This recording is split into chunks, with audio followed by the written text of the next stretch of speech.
오늘 우리가 읽은 본문은 예수님께서 십자가를 지시기 위해 예루살렘에 들어가셔서 마지막 제자들과의 식사를 마치고 이제 계획된 대로 대제사장들과 그리고 그들에 의해 준비된 병사들에게 잡혀가시는 장면을 기록하고 있습니다. 유다가 이미 그들과 함께 내통을 하고 나름대로의 계획을 세우고 나왔습니다. 내가 사인을 할 테니 내가 입맞추는 그가 우리가 잡아야 할 사람이다 해서 유다는 계획대로 이 일을 실천합니다. 그런데 말씀을 보면 그들은 칼과 몽둥이를 들고 나왔고 50절에 보니까 예수님을 잡으려 시도합니다. 여러분, 이게 그 당시로 들어가 보면 현실성이 있는 일이었을까요? 예수님이 3년 동안 어떤 일을 행하셨습니까? 가르치시고 전파하시고 고치시는데 사실은 사람들이 생각하기에 이게 선지자가 아니면 이런 일을 할 수가 없죠? 또는 하나님께서 보내신 자가 아니면 이런 일을 할 수가 없지요? 라고 사람들 스스로 이야기했던 수많은 기적들이 있었습니다.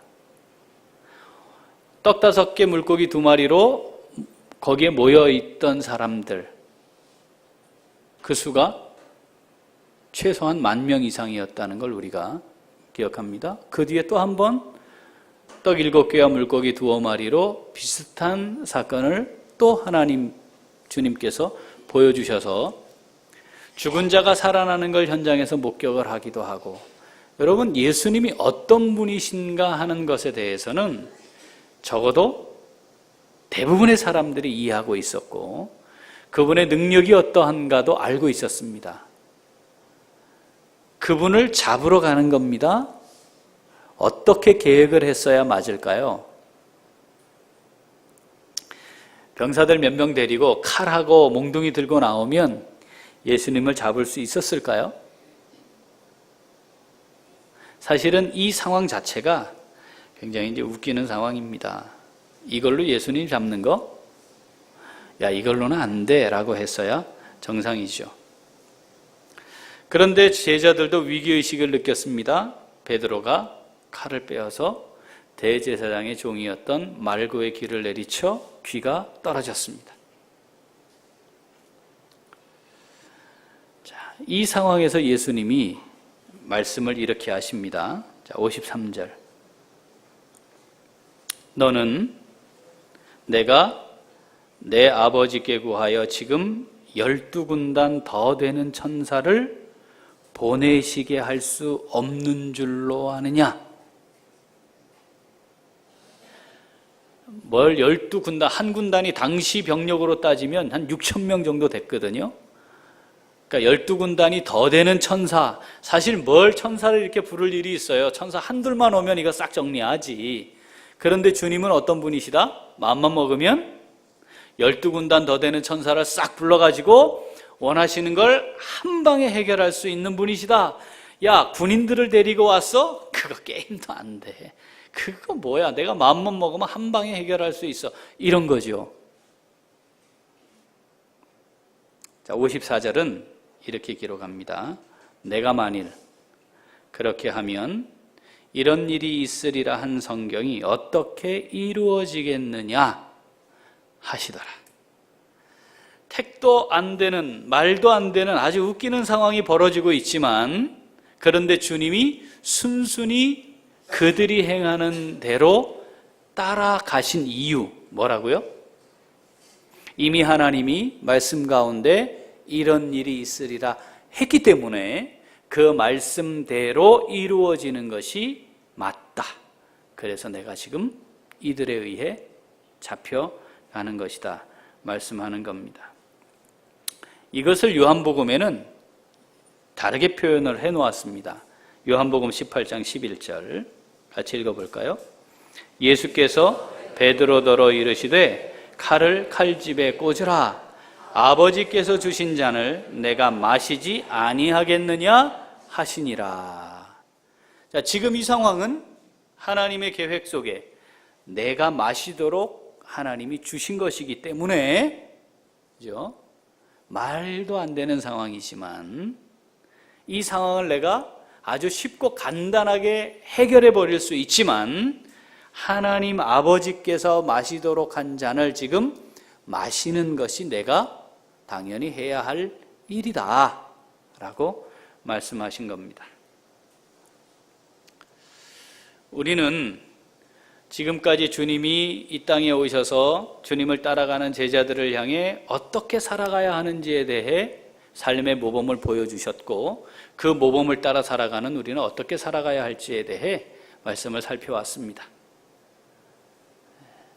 이제 마지막 주제입니다. 절제. 감을 잡으셨겠지만 성령의 열매의 흐름과 지금 같이 왔고, 이제 절제에 대해서 말씀을 살피려고 합니다.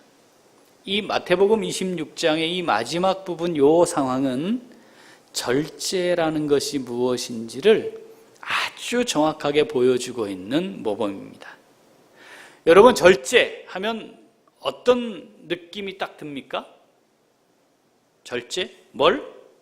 안 하는 거, 그죠?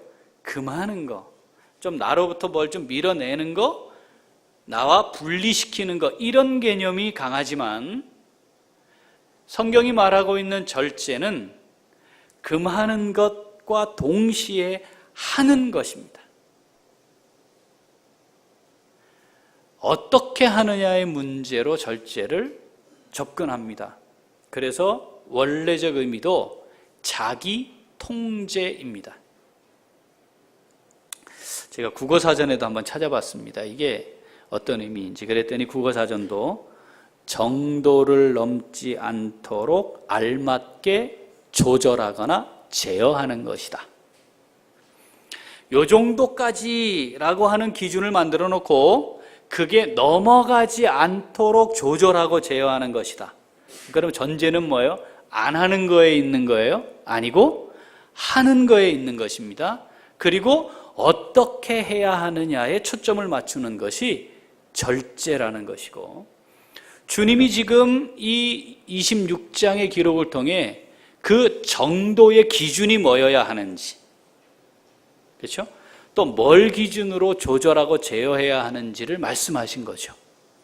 기준은 뭡니까? 정도는 하나님의 말씀, 하나님의 계획, 하나님의 뜻, 이것이 기준이고 정도가 되어서 그것대로 행하는 것.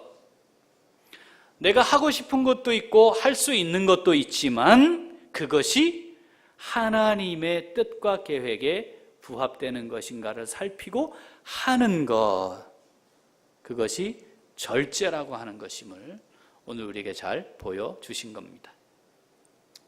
자, 이 주님이 보여주시는 삶의 모범인 절제, 자, 이 주님의 모범을 따라 살아가는 절제하는 성도들의 삶에 대해 오늘 우리에게 주시는 하나님의 음성을 함께 듣고자 합니다.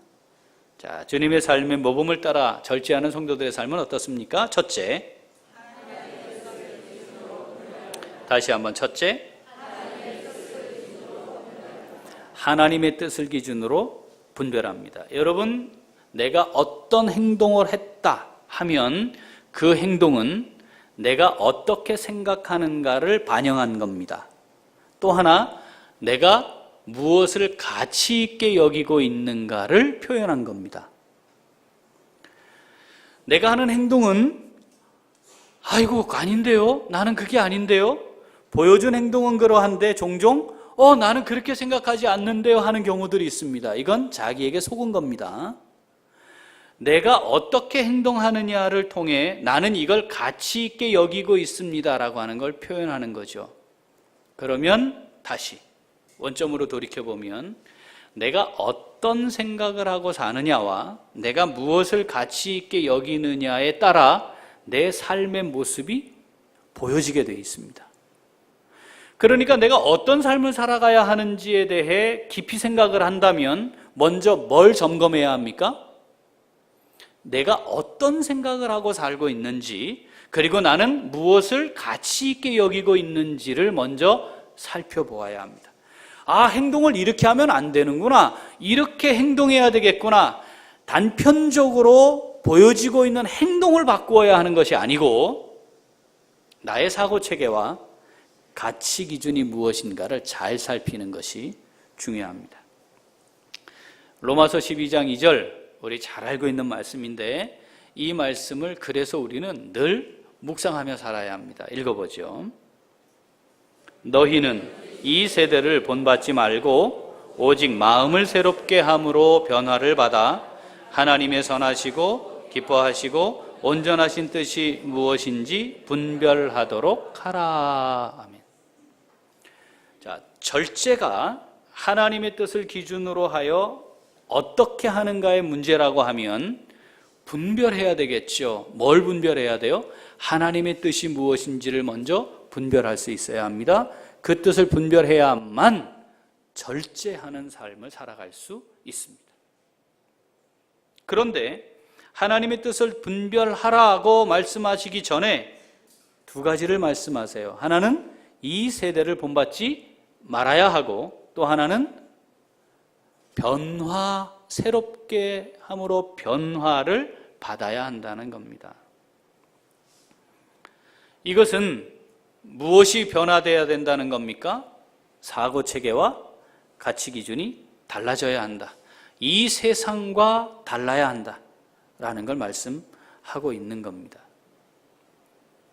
우리 교회는 지금 인문학교실로 역사문화교실, 그리고 이제 이번 주에 설명회를 마치고 기독교 고전교실을 합니다. 이것을 하는 이유는 바로 사고체계와 가치 기준을 영적 원리, 신앙적 원리, 성경적 원리에 따라 바르게 세워보자는 것입니다. 제가 15년 동안 20대 초반의 젊은 청년들과 수만 명의 청년들을 거치며 살았습니다. 그런데 그때 제가 가지게 된 고민과 갈등이 있었어요. 그게 뭐냐면, 교회 생활을 엄마 뱃속부터 한 아이들의 상당수를 만났고, 교회 학교부터 교회를 다니는 청년들을 만났습니다. 그런데 그 아이들이 20대 초반에 대학을 입학하고 자기 인생, 설계한 인생을 따라 살아가는 가장 중요한 시기를 지나고 있는데, 왜 이 대학을 선택했고, 왜 이 전공을 선택했고, 앞으로 내가 무엇을 해야 될지에 대해 전혀 답이 없는 채로 살고 있다는 겁니다. 너의 인생에 대해 한번 생각해 보았느냐? 하나님이 너 인생을 통해 뭘 하기를 원하시는지 생각해 봤느냐? 네가 지금 무엇이 되고자 하는데 그렇게 되고자 하는 이유가 하나님과 어떤 관계가 있느냐? 뻥 좀 치면 제가 만난 수만 명의 청년들 중에 한 명도 없었습니다. 이건 정말 심각한 일이었습니다. 도대체 뭘까? 왜? 엄마 뱃속부터 교회를 다니기 시작해서 하나님과의 인격적 교통이 있었다면 도대체 인생의 주권자이신 하나님과 왜 아무것도 연결되지 않은 채 여기까지 올 수 있었을까? 이건 도대체 뭘까? 이 세대가 그러합니다. 하나님이 없이 살아야 하죠. 하나님이 있으며 사는 건 매우 불편한 일이 되는 겁니다. 뭔가 내 삶이 구속받는 듯한 느낌도 갖게 됩니다. 그러니까 하나님이 없어야 편안한 것을 경험하기 시작했죠. 그러다 보니까 내 삶 앞에 놓여 있는 상황을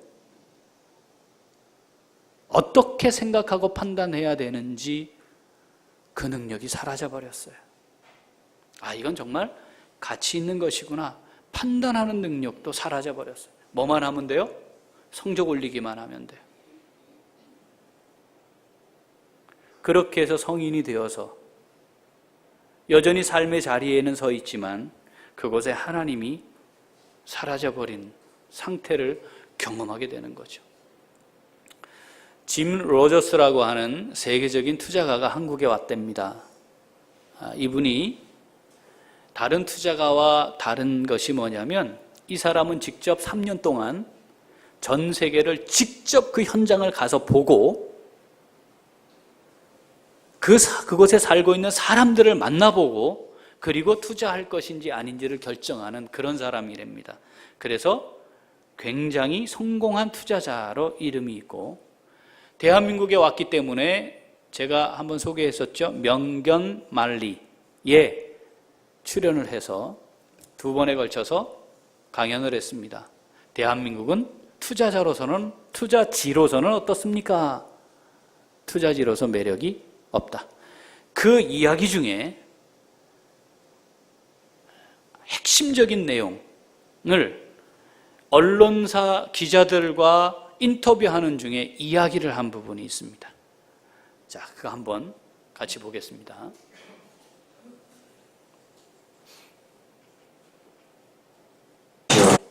Just about anywhere, teenagers don't want to work for the government.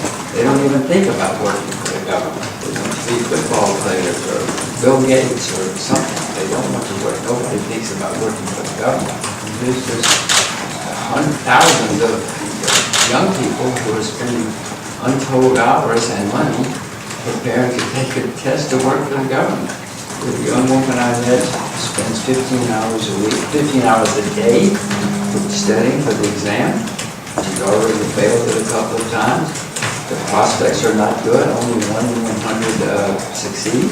I said, if you spend 15 hours a week, you can be a great reporter. You can build a business. You can do something else. She and all these young people are desperate for security and safety. It certainly makes me wonder about a society where young people want safety and security and to become government bureaucrats instead of working in Silicon Valley or something. So it worries me about, Korean population will be declining soon, and everybody wants a government job. How are you going to pay off the debt? How are you going to compete with China, Vietnam, Myanmar? So it was somewhat depressing. I'm delighted to see that none of you are taking the exam for the government jobs. So at least there's some hope for Korea. 저 사람은 경제적 측면에서, 사회적 측면에서 접근을 해서 세상의 청소년들이 공무원이 되겠다고 하는 나라, 이거 표현을 저렇게 했지 원색적으로 전문적 용어로 표현하면 이 나라는 망한 나라입니다 라고 얘기한 겁니다. 저 이야기를 제가 명견말리에서 들으면서 이거 하나님이 주시는 메시지다. 저는 이렇게 받았습니다. 청년들이 왜 공무원이 되려고 할까요? 이유를 안정이라 했습니다. 하루에 15시간씩 공부합니다. 그런데 벌써 몇 번 떨어졌어요. 그 여학생이 컵밥을 먹으러 왔다가 로저스하고 만나서 대화를 해요. 로저스가 깜짝 놀랐습니다. 합격률이 얼마라고요? 1.8%예요, 정확하게. 1.8%. 한 자리를 놓고 100명이 응시를 하고 98명이 떨어지는 거예요. 그걸 준비하고 있는 거예요. 뭘 위해서? 안정을 위해서. 하나님의 설계, 하나님의 계획, 하나님의 뜻, 나를 향한 하나님의 섭리는 뭘까? 관심이 없는 겁니다. 한 번도 이야기를 해주지 않았습니다. 뭐만 시켰습니까? 공부시켰습니다. 학원 가야 한다. 성적 올려야 한다. 그러니까 하나님이 이 땅에서 나를 통해 하고 싶어 하시는 일이 뭘지, 하나님이 내게 주신 달란트는 뭘지, 나는 어떻게 해서 하나님의 그 뜻을 이루어드리며 살아갈 수 있을지 생각하지 않는 겁니다. 이게 뭔지 아십니까? 이 세대를 본받는 것입니다. 마음이 새로워질 일이 없죠. 새로워지면 큰일 난다는 생각을 합니다. 아니, 현실 속에서 하나님의 뜻을 찾는 것이 얼마나 어리석고 바보 같은 것인가, 그렇게 믿고 사는 겁니다.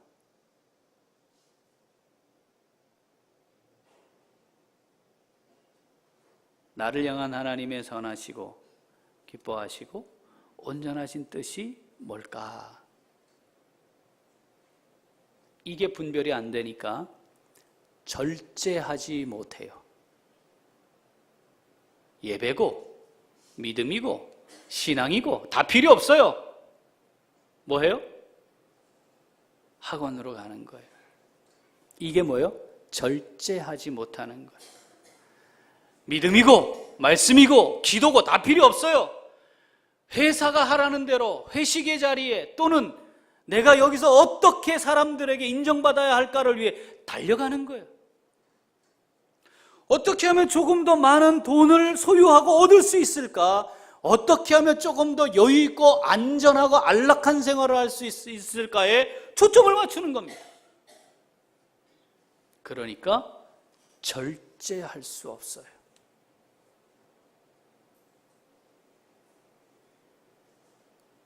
하나님의 뜻이 무엇인지, 하나님이 내게 주신 말씀은 무엇인지, 하나님이 나를 향해 갖고 계시는 계획은 무엇인지에 집중해야 합니다.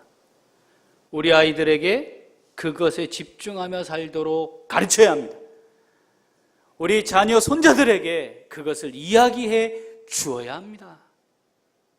그래야 절제할 수 있습니다. 하나님의 뜻을 잘 분별함으로 하나님을 기쁘시게 하는 절제의 열매가 아름답게 맺혀질 수 있는 우리 모두가 될 수 있기를 소원합니다. 에베소서 5장 10절은 그래서 이렇게 말씀합니다. 읽어볼까요? 주를, 에베소서 5장 10절,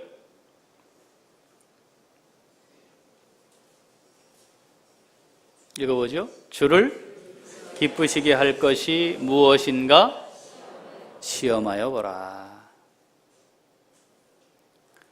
하나님을 기쁘시게 할 것이 뭘까? 어떻게 하면 기쁘시게 하는 것일까? 이렇게 하면 하나님 기뻐하실까? 여러분 잘 살펴서 하나님의 뜻을 잘 분별하고 멋진 절제 열매가 풍성해지는 우리 모두가 될 수 있기를 소원합니다. 자, 둘째. 다시 한번 둘째. 자, 절제하는 삶을 살아가는 성도들은 지혜를 따라 행합니다. 여러분, 지혜로움은 동서고금, 남녀노소, 또 신앙을 가졌느냐 가지지 않았느냐 이걸 다 초월해 모든 사람들이 추구하는 바입니다. 지혜롭기를 원하죠. 그런데 자, 일반적으로 지혜가 지식에 기반을 두는 것이라고 오해를 합니다. 많은 지식이 생기면 그만큼 지혜로울 거라고 생각하는 거죠. 그런데 사실 그렇지 않습니다. 여러분, 선조들의 지혜 이런 얘기 들어보지 않으셨습니까? 지금 뛰어난 과학기술, 문명으로 설명하지 못하는 수많은 것들이 남아 있습니다. 그분들이 지금보다 지식이 많았나요? 그렇지 않습니다. 우리 어르신들 저희들보다 훨씬 지혜롭거든요. 그런데 우리보다 지식이 많았습니까? 그렇지 않습니다. 그러니까 지식이 있으면 지혜가 없어지는 게 아니기 때문에 지식이 있는 것이 나쁘진 않지만 그러나 지식을 많이 습득하는 것이 꼭 지혜로운 삶을 살게 하는 근거는 아니라는 겁니다. 자, 지혜와 분별력은 항상 짝을 이루고 등장합니다, 성경에. 그래서 우리가 수요일에 지금 잠언 말씀을 쭉 나가고 있는데 잠언 말씀에 중요하게 등장하는 단어, 짝을 이루는 단어가 지혜와 명철인데 이 명철이라는 단어가 분별력입니다. 그러니까 지혜가 있어야 분별을 제대로 할 수 있고 분별력이 있어야 절제하는 삶을 살 수 있죠. 결과적으로 절제하는 성도들의 삶은 곧 지혜를 따라 행하는 것이라 할 수 있습니다. 잠언 3장 13절부터 18절 한번 읽어보겠습니다. 지혜를 얻은 자와 명철을 얻은 자는 복이 있나니 이는 지혜를 얻는 것이 은을 얻는 것보다 낫고 그 이익이 정금보다 나음이니라. 지혜는 진주보다 귀하니 내가 사모하는 모든 것으로도 이에 비교할 수 없도다.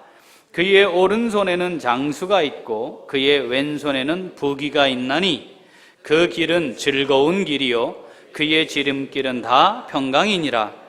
지혜는 그 얻은 자에게 생명나무라. 지혜를 가진 자는 복되도다. 아멘.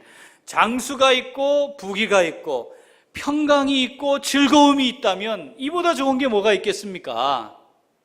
사실은 우리가 인간적으로 그걸 어떻게든 조금이라도 더 얻어볼까 해서 막 그냥 하여튼 공부해라 뭘 많이 가지도록 하려고 하는 거 아니겠습니까?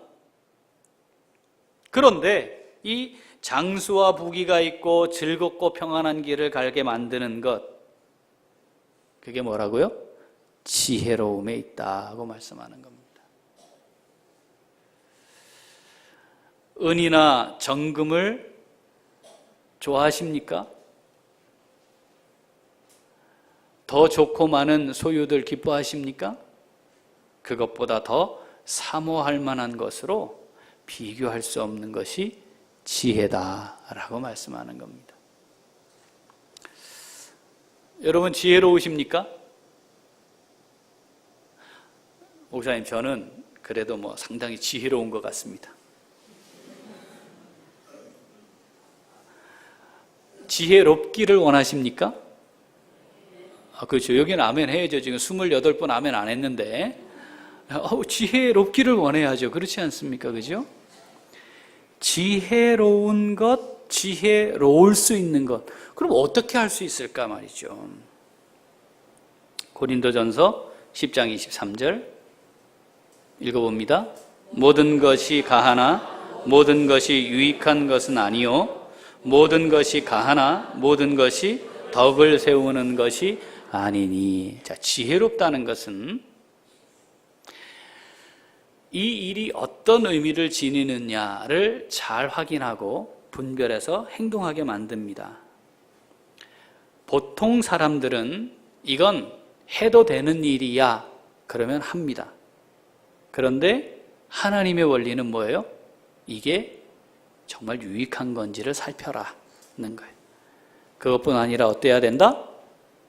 덕을 세우는 것인가를 살펴야 한다. 이것을 분별하는 것이 지혜거든요. 할 수 있는 일이죠. 해도 되는 일이죠. 그런데 이게 덕을 세우지 못하는 일일 경우가 많단 말이죠. 지혜는 뭡니까? 그럴 땐 삼가는 겁니다. 지금 내가 이걸 안 해도 되는 일인데 하면 더 피곤하고 힘들고 어려운 일인데 그런데 이것이 유익을 끼치는 일이고 덕을 세우는 일이다 라고 분별하는 지혜는 어떻게? 그 일을 하게 하는 것이죠.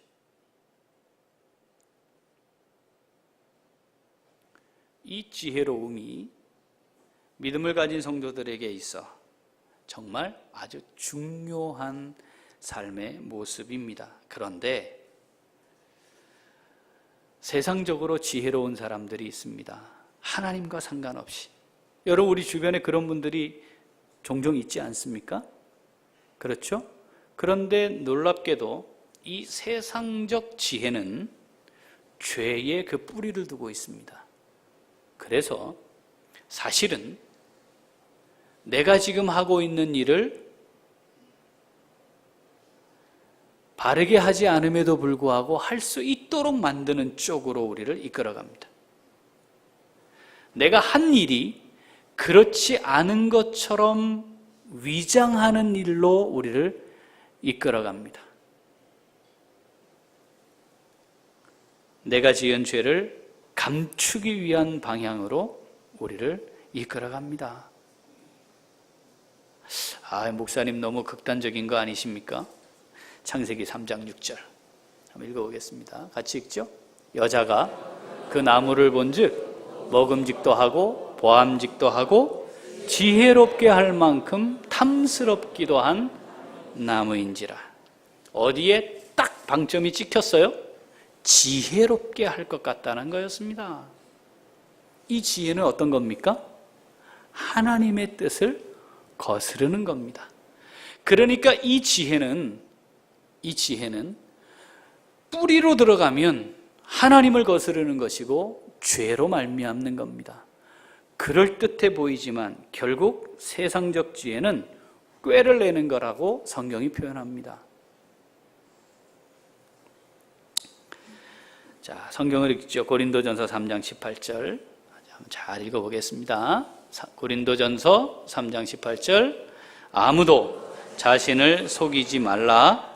너희 중에 누구든지 이 세상에서 지혜 있는 줄로 생각하거든 어리석은 자가 되라. 그리하여야 지혜로운 자가 되리라. 이 세상 지혜는 하나님께 어리석은 것이니 기록된 바 하나님은 지혜 있는 자들로 하여금 자기 꾀에 빠지게 하시느니라 하였고 또 주께서 지혜 있는 자들의 생각을 헛것으로 아신다 하셨느니라. 아멘.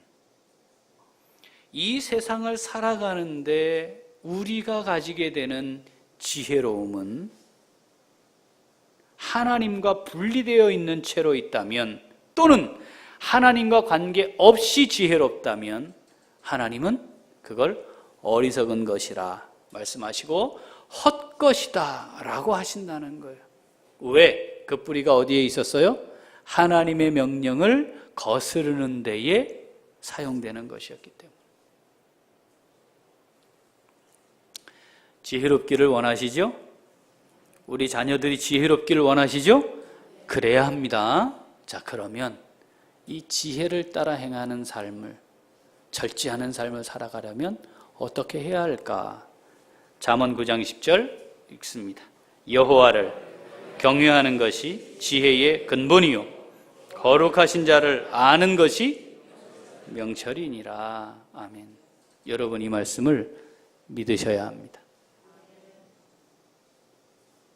믿으셔야 해요. 믿으셔야 해요. 하나님을 경외하면 지혜가 생깁니다. 하나님을 경외하는 자녀로 키우면 지혜로운 삶을 살게 됩니다. 그래서 절제하는 멋진 삶을 살아갈 수 있습니다. 성적이, 숫자가, 이 세상의 지식이 지혜롭게 하는 게 아닙니다. 이걸 역으로 해보면 말입니다. 애가 공부를 잠도 안 자고 먹지도 않으며 공부를 해요. 그래서 전교 1등을 하고 있어요. 기쁘시죠? 그러면 만약에 아들, 딸이 그렇게 되면 걔를 딱 앉혀놓고 물어야 돼요. 얘, 너 왜 이렇게 공부를 열심히 하니? 그런데 이 아이가 하나님에 대해 말을 못해요. 자신의 인생과 하나님이 관계가 없어요. 그런데 죽기 살기로 공부를 열심히 해서 1등을 하고 있어요. 그러면 할 수 있는 한 최선을 다해 공부를 하지 않도록 방해를 하셔야 합니다. 왜죠? 그대로 하나님 없이 크면 이 세상이 그 아이를 가만두겠습니까? 더 확실히 범죄하는 자리로 이끌어갈 텐데. 자녀들에게만 해당되는 말씀이겠습니까? 우리 자신들에게도 동일합니다. 아유, 목사님, 근데 저는 근본적으로 말입니다. 근본적으로 제가 좀 떨어져요, 좀. 그래가지고 이게 지혜롭기가 정말 어렵습니다. 목사님 어떻게 하죠? 자, 저한테 그렇게 말씀하실 분 손 한번 들어보세요. 아, 그분들은 또 안 계시네. 혹시 그런 마음이 있다면 지금 읽는 구절을 마음에 딱 새겨보세요. 시편 19편 7절입니다. 같이 읽습니다. 여호와의 율법은 완전하여 영혼을 소성시키며 여호와의 증거는 확실하여 우둔한 자를 지혜롭게 하며. 이게 답입니다. 이게 인생의 답입니다. 여러분 이걸 믿으셔야 합니다. 하나님의 말씀은 우둔한 자를 지혜롭게 합니다. 머리가 나빠요. 쟤는요, 아유, 누굴 닮아서 저렇게 머리가 나쁜지 자기를 닮은 것일 텐데 인정 안 하는 거지만 누구를 닮아서 쟤는 저렇게 바보 같은지 모르겠어요. 뭐 하면 돼요, 이제부터? 하나님의 말씀을 그 마음에 새기도록 하면 됩니다. 그러면 우둔한 자를 지혜롭게 하시는 하나님의 능력을 맛볼 수 있습니다.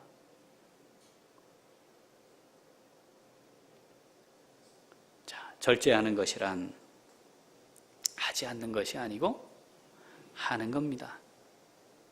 금해야 하는 것도 있지만 어떻게 해야 할지에 대해 하나님이 관심이 있고 우리 주님이 그렇게 해야 하는 것임을 말씀하셨다는 사실을 기억합시다. 어떻게 해야 한다고요? 하나님의 뜻을 잘 분별하여 하는 겁니다. 하나님 말씀으로 말미암아 주어지는 이 세상이 주는 것과 근본적으로 다른 지혜로움을 따라 하는 겁니다. 기억합시다. 할 수 있는 겁니다. 가한 겁니다. 그러나 유익한 것이 아닐 때에는 멈출 줄 아는 겁니다. 할 수 있는 겁니다. 해도 되는 겁니다. 그런데 덕을 세우는 것이 아니면 멈출 줄 아는 겁니다. 반대로 유익을 끼치는 것이고 덕을 세우는 일이면 내가 조금 더 힘들어지고 어려워지고 내가 손해도 보고 낮아져야 하기도 하고 그럼에도 불구하고 하는 겁니다. 주님께서 그렇게 하나님의 뜻을 완성하셨던 것처럼 나를 향한 하나님의 뜻은 무엇일지 잘 분별하고 하나님이 우리에게 더하여 주시는 신령한 지혜를 따라 하나님의 뜻을 멋지게 이루어드리는 절제하는 복된 삶, 우리 다 함께 노력할 수 있기를 소원합니다. 아멘. 기도하겠습니다. 하나님 감사합니다.